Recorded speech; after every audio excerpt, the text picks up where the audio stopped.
atWork Australia would like to acknowledge the traditional custodians of the lands and pay our respect to elders past and present.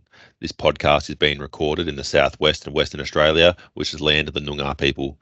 We'd also like to pay our respect and acknowledge the traditional custodians of the lands from wherever you may be listening from.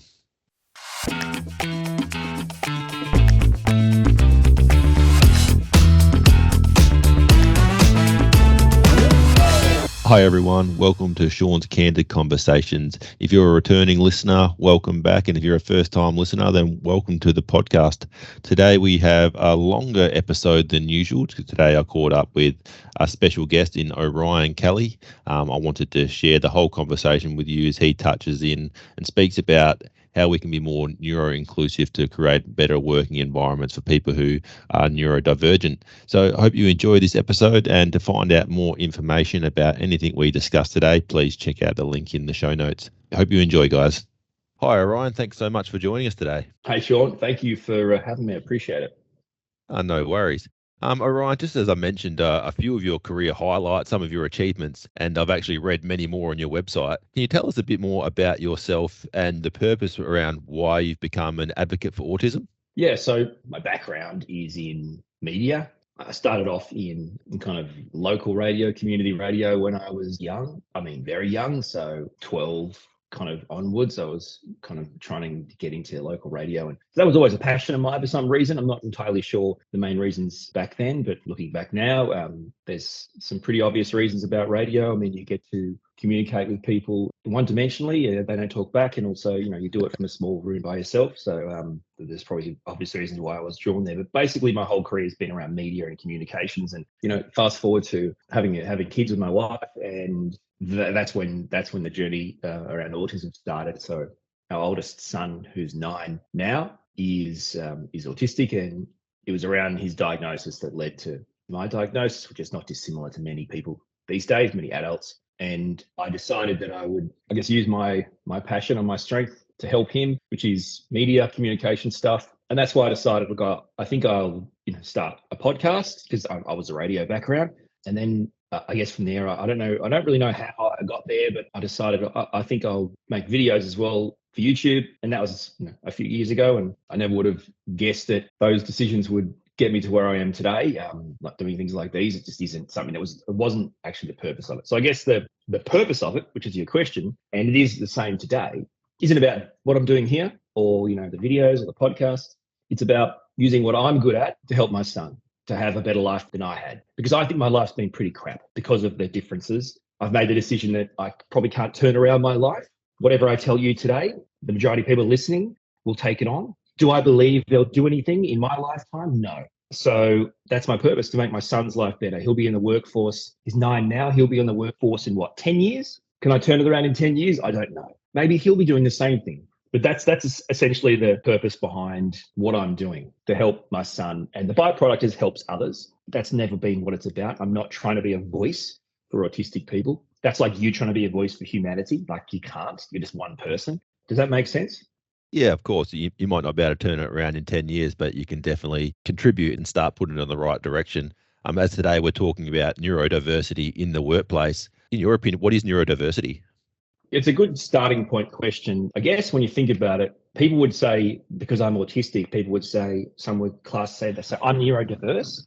And that doesn't make any sense to me, because let's say you're a farmer and you farm corn, right? And someone says, oh, you've got a really diverse farm. That's the same as calling me neurodiverse. Now, a farmer that only farms corn does not have a diverse farm. No one's going to call that guy a diverse farmer. He only farms corn, or she. So I'm not neurodiverse. If I talk to someone, let's assume that you, Shaun, are not autistic, right? But you may well have any other form of a disability, or you may be completely clean, disabled free, normal, right? Let's assume.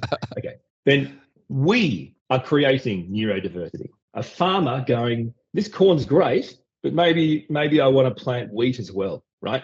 That's a diverse farmer. Wheat, corn, diversity. Me talking to you, me being autistic, you not. That's neurodiversity. Broaden it out to the workplace. You and me in a workplace, we create a neurodiverse workplace. Now, if you only have you in the workplace, as in non-autistic people in the workplace, Or if you only have people who aren't neurodivergent, so aren't autistic or ADHD or Tourette's, whatever you want to talk about. Okay, if you don't have those people, you don't have a neurodiverse workplace. You are the farmer only farming corn. It's safe. You know where the cheese is. That's where you go. Just keep going back to where the cheese is. Of course, the cheese goes away eventually if you've read the book. The mouse got his cheese moved, kept going back to the same place where the cheese always was. The cheese got moved, the mouse died. So, neurodiversity means there's cheese in multiple places in your office, right? So the mouse isn't going to die. But so I guess that's neurodiversity in the workplace. You and I working together, corn and wheat, providing different aspects and opportunities within your farming or your business. Does that make sense? Yeah, it's quite a simple analogy, really. It's bringing together people from all different backgrounds and cultures, and that creates the neurodiversity. So I've seen you've been quite successful in your working career, and you're now self-employed. What are some of the challenges that you've faced in the workplace as a person who is neurodivergent? It's a really interesting question because we're talking about an individualized answer response from my experiences. But first thing is you use it as I'm self-employed. Now, I think that's right. I worked in media. Now, you might go, thank God he works in media because, those media employers, they're cuckoo. You can get away with anything in media. Apparently not. Apparently you can't get away with everything. In fact, you can't be autistic. So you can work in a workplace that seems like you're backstage at a rock concert, but you can't be autistic. So how do I have a successful career? I was good at what I did and I rated well. And like if you're a good player in a team, you get away with more. But it doesn't go like that forever. And in addition to that, in radio, you probably realize this, a lot of people would move from radio station to radio station for better jobs, but better things. So I was able to do that. But I was never in a workplace for more than 5 years, ever, right? And when I say I'm unemployable, it's because we definitely talk about this as we go through, but whether it was the HR policies in place or whether it was purely just the mere mentality of executives, team leaders, staff, just the mere understanding or mentality of autism or someone who's different was so low that in fact, I was just not that. I was just not a team player or, a bad employee, doesn't work with others. Sounds like a report card from every year I've ever been a part of school. So, not great with groups, doesn't understand, how to speak respectfully or professionally in the workplace, which by the way means I was honest. Like clearly there's legal rules that put in place. If I harass or bully, that's against the law and I don't do that. Of course. But in fact, I am that because I can tell the truth, not even realizing that was the wrong thing to do because I'm autistic. So it was that lack of understanding that in effect pushed me out of an industry and a job that I loved. And in my opinion, has black flagged me based on the premise that the kind of the HR people and the employment history is like a gatekeeper to any opportunity. Now, if an autistic person goes to a workplace and is their own amazing self, but one day out of 1,000 is autistic or too autistic, they therefore become black flagged by HR. Their whole career is based on being too autistic for one day. And of course, we have many strengths, which we will talk about. So you can see how I had a successful career because I was good at what I did. And again, you wonder, well, why is an autistic person good at what they did? That's another thing we'll talk about. Being an autistic person, you become very good at what you do. And why? Again, there's things we can talk about. But that's the journey of employment for me. And it's serious. It's not a joke. And I think maybe hopefully over time, by providing more education to employers around autism and neurodiversity, hopefully we can see that change over time. What do you think organisations and business leaders can do to make a more neuro-inclusive workplace?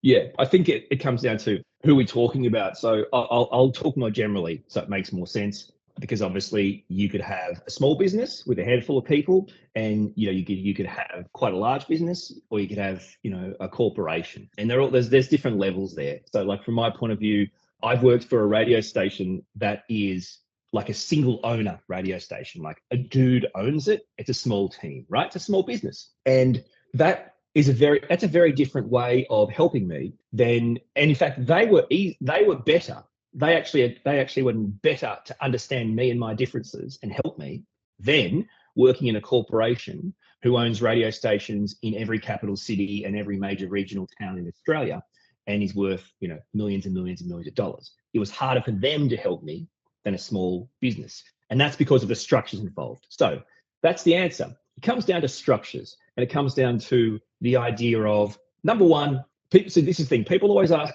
disabled people are always asked by non-disabled people, how can we help you? And it's like, that's a good starting point. But in the end, it isn't how the world operates. Like you can't just say, well, we're not doing it because we don't know what to do. You tell us what to do. No, that's not our job. So it comes down to who in the organization is responsible for this kind of stuff. Basically responsible for employees. Is it HR or is it a person in a small business? And not you asking me asking you, what do you do? What do you do? So this is what I'm saying. Ask yourself, what do we do for neurodivergent people? So people who are neurodivergent, who therefore bring neurodiversity to the workplace. So they bring, the wheat to the corn. Who are these people and what do we do for them? That would be my first answer. And it's a question because that is actually the most telling answer. A lot of them will go, well, nothing, because we don't need to build them a ramp, right? We don't need to build them a ramp or a hearing loop or this or that. So nothing. But what we do, we turn a blind eye to them wearing headphones all day, right?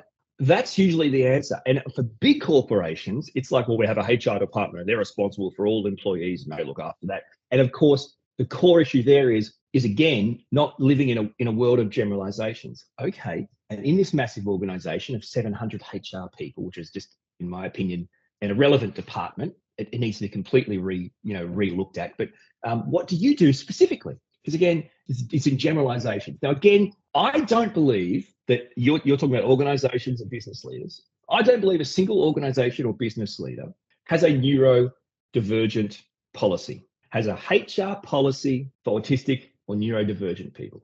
I don't believe it exists. Do I believe it exists anywhere? Probably not. But think about it like this.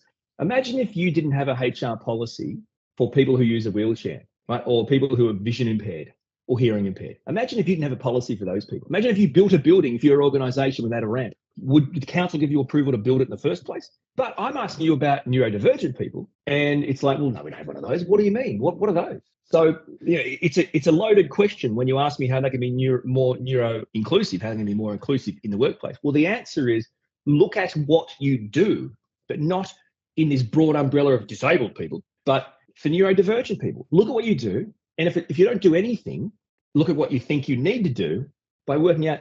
So do you have an ADHD employee or a Tourette's employee or an autistic employee? Look at the specific scenarios. It's the same as saying, we'll just give the person who uses a wheelchair and the person that's vision impaired the same thing. That doesn't make any sense. And they wouldn't. I've said this before, and I've talked to you about this before, Shaun. This is about people, not things. I don't need a ramp because I'm autistic. I have a neurodevelopmental, medically diagnosed condition, disability, right? It's not intellectual disability, it's a medically diagnosed developmental disability, which means my brain works differently. So I need people, not things. I don't need ramps. The ramps I need are inside the heads of my fellow teammates. And that's how you become more neurodiverse. What do we do?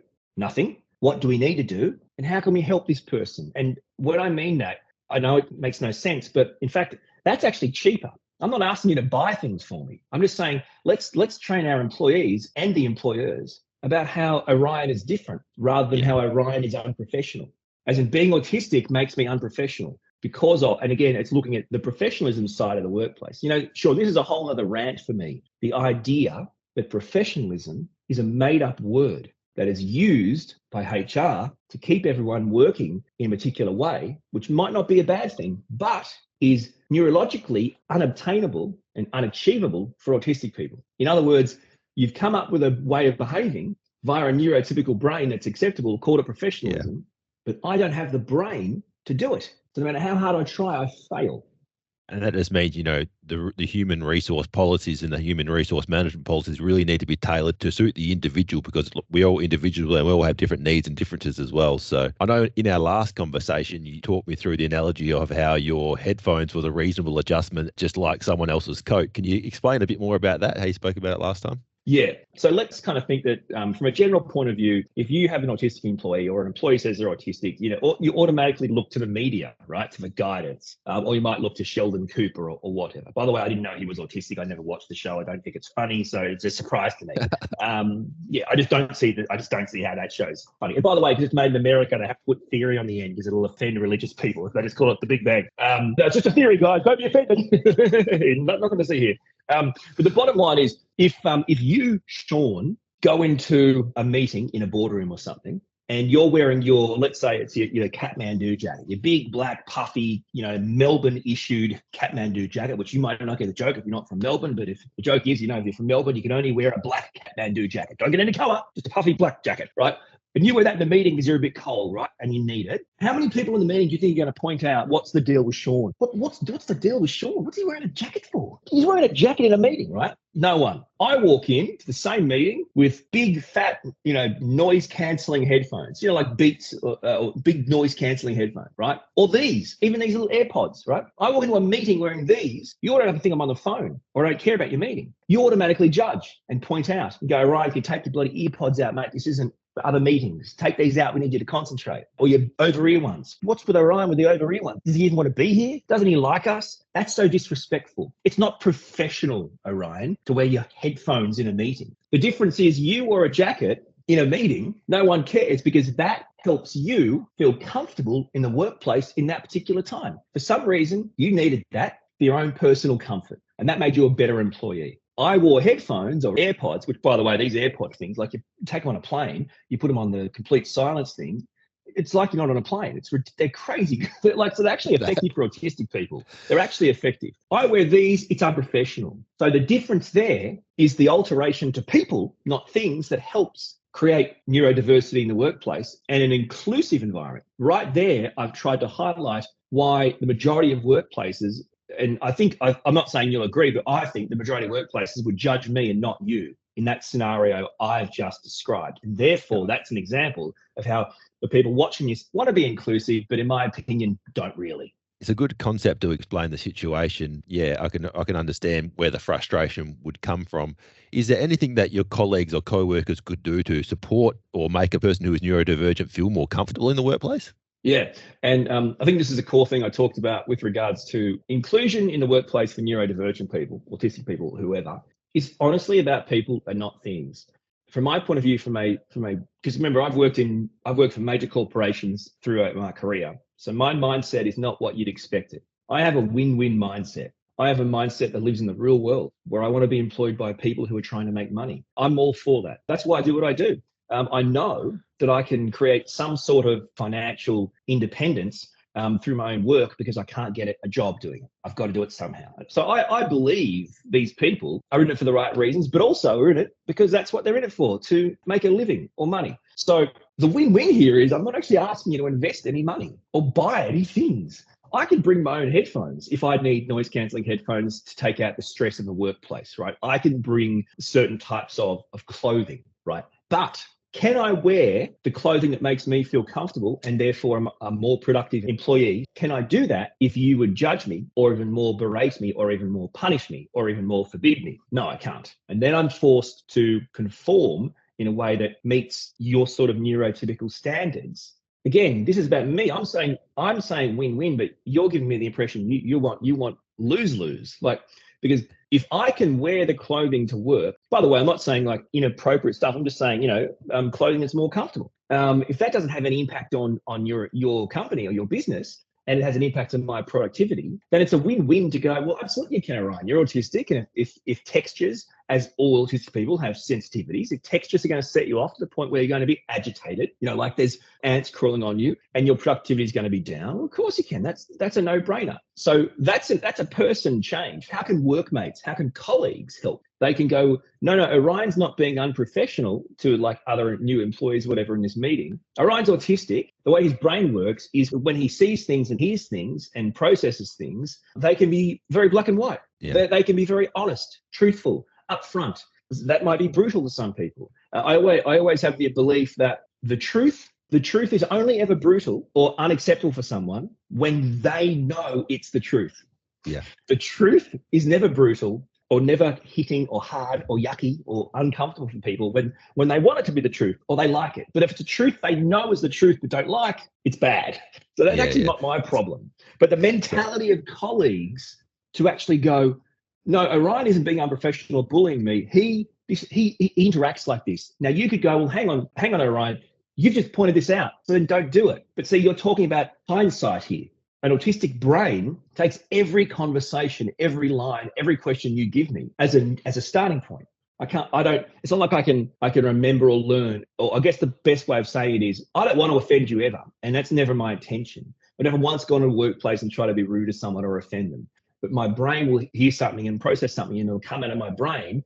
And my brain has already, in my opinion, worked out what's appropriate. And I've said it, but then it might not be appropriate. But see, I've actually got an entirely different brain. So that comes down to, if you can understand that, then you can appreciate it more. And all my content has always been about putting myself on the line so you can see me for who I am. And if you can understand me, if that helps you understand me, that's going to help you appreciate me. And therefore, that's a win-win. And it costs you nothing. And if you appreciate me and I appreciate you for appreciating me and vice versa, we're both more productive.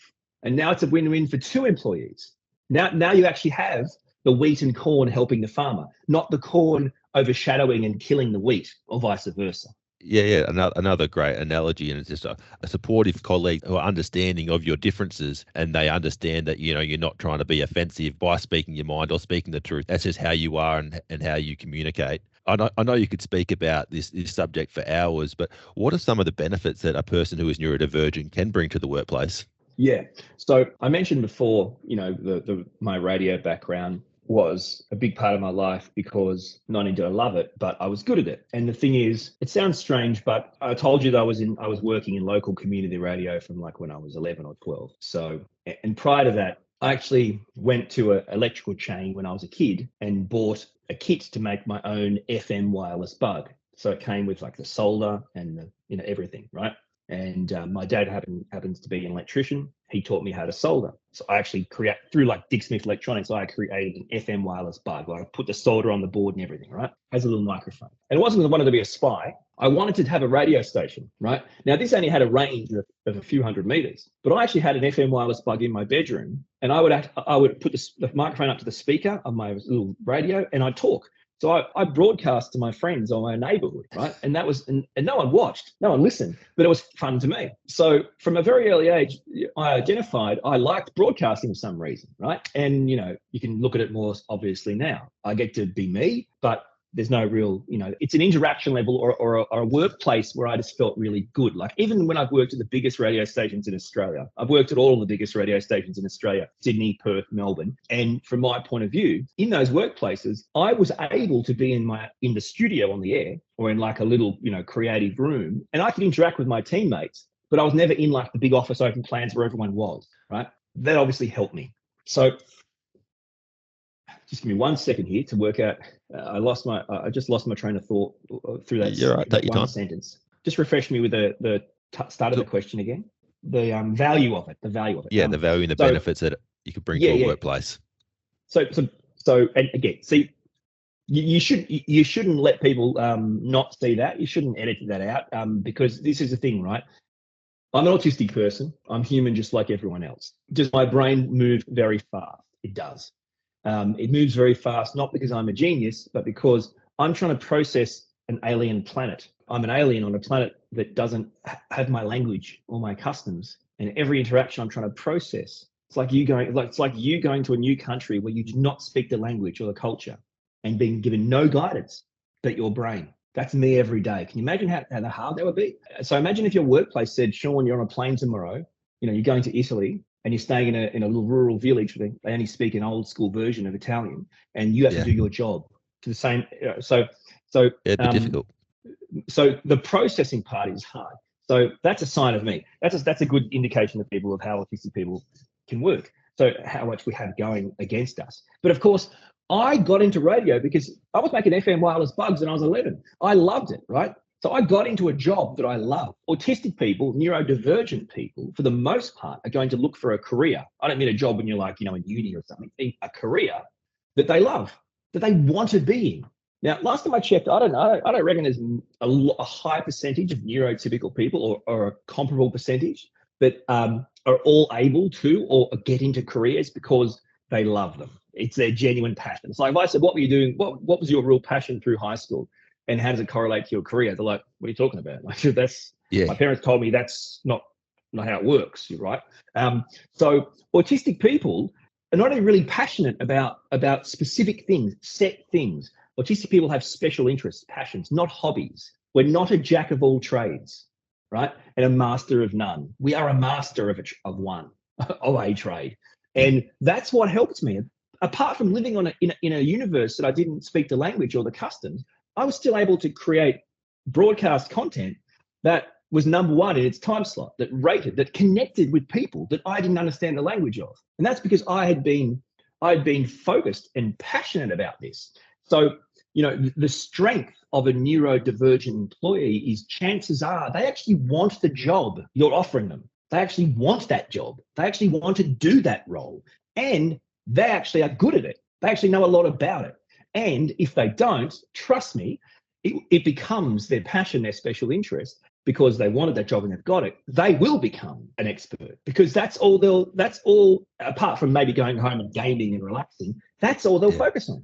It doesn't, and never once in my lifetime as an autistic employee, not that that was what I don't walk around with a label or anything, but I don't remember having breaks. So I'd go to the toilet when I needed to go to the toilet, like if I was busting, and I would, if I had to get a coffee or something to eat, I'd always get it, but then I click your finger, I'm back at the desk eating, working, and having it. Like this whole idea of people take lunch breaks, I don't understand that. It makes no sense to me. I just don't get it. I just don't get lunch breaks. Too focused and passionate about what you're trying to achieve. Yeah, and I think but see, and then people will go, but hang on, Ryan, it sounds like you're trying to get autistic people exploited for commercial gain.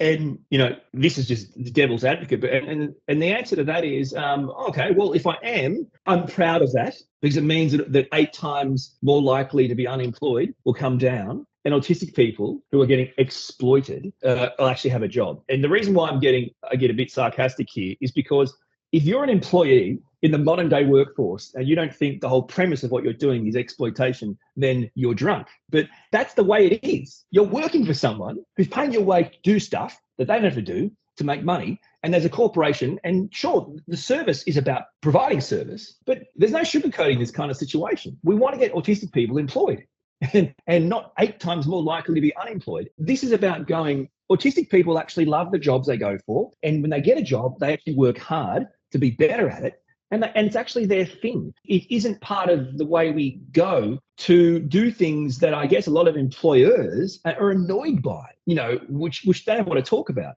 To me, there's a real strength in adding neurodivergent people to the workforce. And I think it works both ways. It filters through to both sides, and it creates more of a win-win. Would you help me pick up more skills to get more friends and be more able to socialize or open up? Maybe. Would I help you realize that there's passion in your job and you could find that through my passion for it? Or you might think it makes more sense to do things I do? Maybe. But there's win-wins for both. And that's kind of the core way of looking at it. And I always look at it as a win-win. Do I take as many holidays? No. Do I take as many days off? No. Why would I want to? I don't want to do nothing. I want to do my job. Do I love my job? If I've got it, yes. Am I always trying to get better? Yes. Do I spend hours and hours just doing nothing at work, pretending to work? Well, no, again, that's crazy to me. It's like that you're passionate, you want to be doing it as much as you can, isn't it? So, and I guess that's a good segue into my next question is, how can employers encourage people who are neurodivergent to apply for vacancies?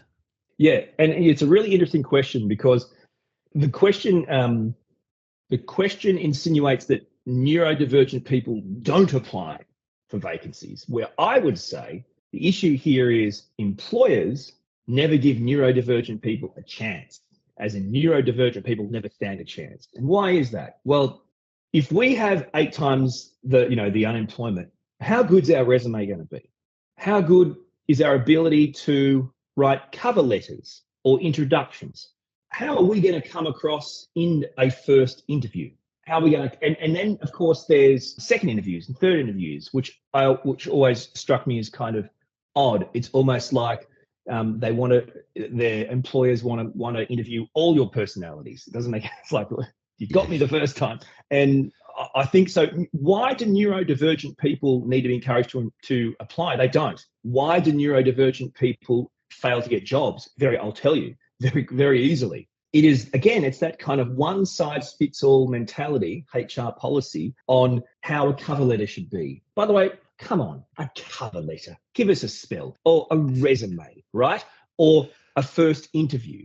If you really want to help neurodivergent people apply for jobs and get jobs and actually use the benefits of neurodiversity, then you need to make some adjustments to this rigid one-size-fits-all box of employing people. So, for example, do you really expect someone with a neurodevelopmental disability, which is diagnosed at a point of social communication and interaction challenges and repetitive or restrictive behaviors, meaning we really only focus on certain things and we have challenges in all kinds of interactions, communications? Do you really expect us to have a broad resume of many hobbies?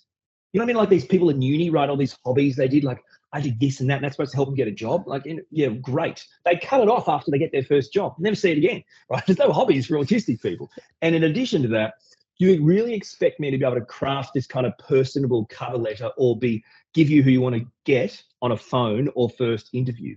How do you expect that when you know it's actually a diagnosable disability? So it comes down to, okay, if there's going to be an interview, let's get everything up front a couple of days before. Hi, Orion, looking forward to our interview on Wednesday at 10 o'clock. This is what we're discussing. Here are the exact, this is Shaun's questions here, guys. This is Shaun's questions. I've got them in front of me. I can read them along and I've had them time to process. Do what Shaun did. You got an interview on Wednesday. We'll be discussing your role. Your role specifically is black and white for autistic people. Put in a paragraph. Don't give us the 2-page, what do you call it, these guys? What do they call them? Job description. Give us a spell, mate. Job description. Give us a paragraph on the role, what you're actually going to do, what you actually as an employer want me to do, and then write the questions. Here's the questions I'll ask you. There will be no unannounced questions. If there are unannounced questions, I'm going to write, as an employer, write this. I will write down those questions and we'll go through them in the second interview if you reach that, and I'll email them then. So it's about going, this is special treatment. Orion can wear the clothes he wants to wear to work. He can wear headphones in meetings and he gets everything up front. And that's special treatment. It's special treatment if I don't have a disability and I know the language and the customs. But we're talking about we're talking about a ramp. It's not special treatment for someone who uses a wheelchair to get a ramp. I have a neurological developmental disability. So I need mind ramps. Where's my mind ramps? They aren't special treatment. It's my ramp. So I think, and I hope that you don't think it's rude. I didn't mean it to be rude. Neurodivergent people don't need encouragement. Employers need encouragement to provide ramps for neurodivergent employees, potential employees. And how easy would it be to give them a bit of information and give them everything? There's no kind of, why do we need to catch people out in interviews? Do you think autistic people are trying to not be caught out? Or we just want a job that we love? It's all about creating a situation that allows the person to be able to showcase their skills and be able to put their best foot forward. Because my next question was going to be, how can we adjust the recruitment and interview process to create a fair opportunity? But I think you've just answered that question by really able to tailor the interview to be able to suit your needs and, not digressing from what was originally set out. So you can come into the interview knowing what to expect. And I think too, keeping in mind, if the HR boxes that need to be ticked or the employer's mindset can be shifted to a point of, in the end, you're looking for someone to work for you who you can trust and who you think will do a good job, and in the end, who will cause, who will cause a positive effect on, on that role. It's all about having someone who's productive. Okay, but if that's the case, are we able to just focus on the things that are strength-based? For example, this person seems really passionate about this job. They don't have as much of a resume as the other guy, but maybe we should have a chat and we'll get them in and talk about things. And I guess it's the idea of, it's not about giving people a chance. It's about being open to how employees can present differently, but still be good at what they do. As in, do you know how there's this kind of, you must present this way? Like if you want to work in Apple, you must present this way. And they've got psychological questions in interviews to find out, right? That's very, given the person who invented it was autistic, it's very strange. But anyway, so it's about that mindset. There isn't a way to recruit. And you know what? It's hard. It's really hard to recruit neurodivergent people because it is actually, maybe it comes down to taking the extra step in the advertising phase. to welcome or encourage neurodivergent applicants. Because I think sometimes neurodivergent people can look at it and go, there's no chance. I've got no chance. Yeah. I won't even bother. And maybe if, neurodivergent people are encouraged to apply, and you could say like, we offer inclusive practices in the recruitment process. It's like one line. And I think it really helps. But then, of course, then you've got to follow through. Yeah, it's one thing to put that line in, but like you say, it's all about the follow through and making those adjustments to make the person feel supported. Would you say, is it, in your opinion, are there any common misconceptions associated with employing a person who is neurodivergent? Well, there is. I think, is it a misconception or is it just a perception? I would think the main perception would be, why would we hire someone that's broken? I'm not trying to be offensive, but as if I'm an employer and I hire people to be productive so I can make money and serve my clients or whatever, why would I hire broken people? Doesn't make any sense. Oh, I know why. Because keeps people happy with me, or the government give me money, or they're never good reasons. And I hate to say it, but that's actually like truly my belief, which is why I do all this content for my son. I truly believe the main reason why people watching this or other people don't want to employ neurodivergent people is because they don't know what to do with them. They just think they're broken. Like, why would I hire an ADHD person? Doesn't that mean they can't focus? Doesn't that mean they can't concentrate? In fact, you've misread the entire ADHD. You've misread the letters there. In fact, hyperactivity means they become hyper-focused on their job. They may take more breaks, but in fact, they're actually better at concentrating and focusing on their role than neurotypical people. So I think the perception is broken. You're broken. Yeah. You're diagnosably disabled, and not in a way where your legs don't work and you're still a normal person, right? You're not. You're not a normal person. I'd rather someone who is a normal person and their legs don't work. Like, honestly. So I think that's the main misconception. And obviously, the answers I've given you in chatting, I've tried to convey that. Sure, like all humans, we have challenges, but we also have strengths. So we have to look. We don't ignore the challenges, but we certainly don't put autistic people on a higher level of expectations. As in, I feel like you could be more human in the workplace than me, because if I'm autistic and I'm as human as you, I mean, like, just purely on let's say a percentage of how far you've strayed from being professional and how far I've strayed via my brain. Let's say it's the same.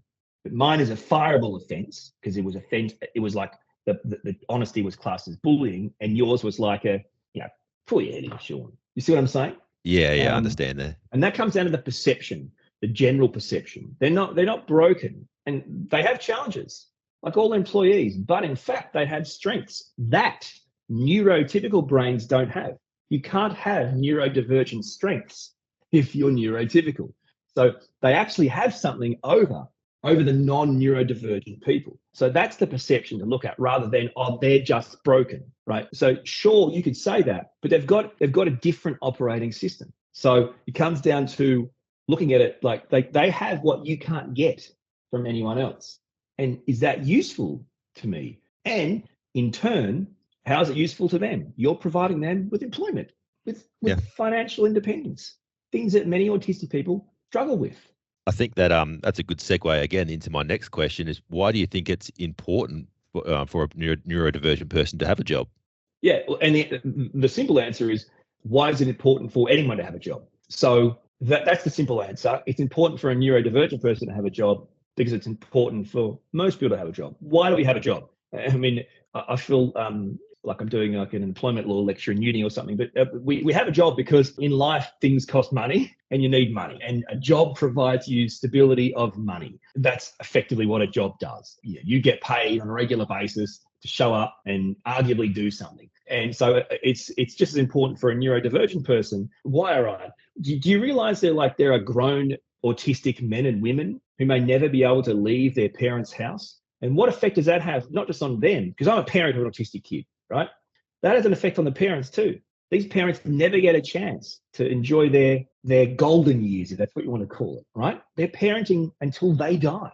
They're supporting their child until they die. Is that something I'll have to do? Probably. That isn't a good or bad. That's just the facts. Now, if you as an employer can find neurodivergent people that fit your workplace, you're providing them with life. Like on the one extreme end, you're providing them with a sense of independence financially and emotionally and mentally and physically that may in fact extend their lifespan and have an impact that extends the pleasure of their family and the community and your workplace and your employers and employees. So I think although it's the same for everyone, for neurodivergent people, it's even more powerful because we're talking about a group of people who struggle to get their foot in the door or to get opportunities that other people just take for granted.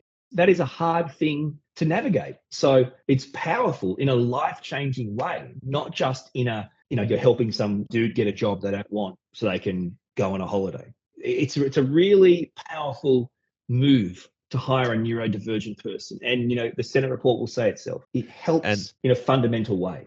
And finally, what would your advice be to managers or business owners who may have concerns around hiring an employee who is neurodivergent? One thing you'd like them to remember?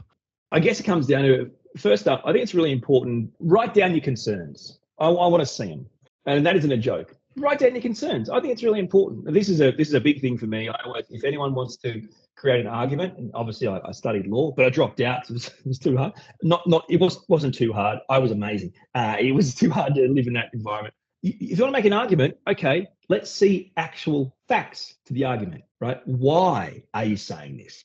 Let's see what you mean when you make that statement. So from my point of view, these are a couple of notes that I wrote down. I always think if we talk about innovation and success, what do we talk about? I think we talk about diversity. You create and innovate through diversity, through doing new things, trying new things. So I think if we're talking about this one size fits all system of HR or recruitment or employment or the people you hire, you're flying in the face of innovation and diversity. You're flying in the face of growth, of success. And why would you want to do that? Because there's a group of people who communicate differently. Okay, so you don't want to employ them because they're different. Okay, or they're broken. Okay, how? They speak differently. They communicate differently. Is that seriously a reason to not hire someone? Do you really think you should fire an autistic person because a neurotypical person got offended and said they were bullying them when they told them the truth? Is that really what you think? And I think if you write it down, it becomes a lot more clear. So when I talk about disabilities, I always try to use a wheelchair analogy because you can see that. You can't see an autistic applicant or an employee walk through the door, right? Because it's in effect a hidden or invisible disability. But if you can acknowledge that from the start and look into them as people and provide them with the things we talked about and put in these mind ramps, I think these mind ramps are the things that are going to single out and strike out all the reasons why you wouldn't want to hire them. And again, I argue that you would be not wanting to hire them for those reasons. You just think they're broken or too hard to work. I can make a ramp for someone, but I can't these mind ramp things. What are you talking about? That's just about you going, communicates differently, interacts differently, operates differently. That's what I mean by a mind ramp. It's that easy. So this is not a fairy tale lollipop land. I will be too autistic in the workplace some days. What are you going to do? Are you going to fire me, report me, give me a HR strike, or are you going to go, okay, Orion's autistic. Orion, that was obviously pretty unprofessional for the employers, and we really need to work on how we can resolve this. But that means how can I help you be more comfortable and not so dysregulated? And therefore, how can I help Jane not feel so bullied or whatever? It's about looking at it like that. And that is the key, I think, because I don't want to lie to people. I will be too autistic for you some days at work. And the question is, how do you navigate that? You've failed in providing me with certain ramps that help me regulate in a dysregulated environment. So that's a failure for everyone, but it can be fixed. And Jane won't feel bullied or harassed if she understands where it's coming from. And then the whole workplace becomes more diverse, but also peaceful, productive, and healthy. Does that make sense? Yeah, totally. I totally agree. And it's all about understanding everyone's differences and being able to put the right supports in place that supports the individual, not the mass. Everyone's support should be tailored to their individual because your needs are different than my needs, but it doesn't mean which ones are right and wrong. And if everyone gets the supports that they need, and that's the way they're going to be the most productive in the workplace. So, Orion, thank you so much for coming on and joining us today. I'm sure our viewers are going to take a lot away from the information you provided today. I appreciate it. And I just want to make sure everyone understands that this should not cost you time and money. This is literally an adjustment in attitudes and you'll reap the rewards. So I encourage people to look into neurodiversity in the workplace, and thank you so much for the opportunity to talk about it. Fantastic. Thanks again. Thank you, everyone, so much for tuning in to another episode. I really hope you enjoyed my conversation with Orion. And to stay up to date with our latest episodes, be sure to click subscribe on whichever platform you stream your podcast from.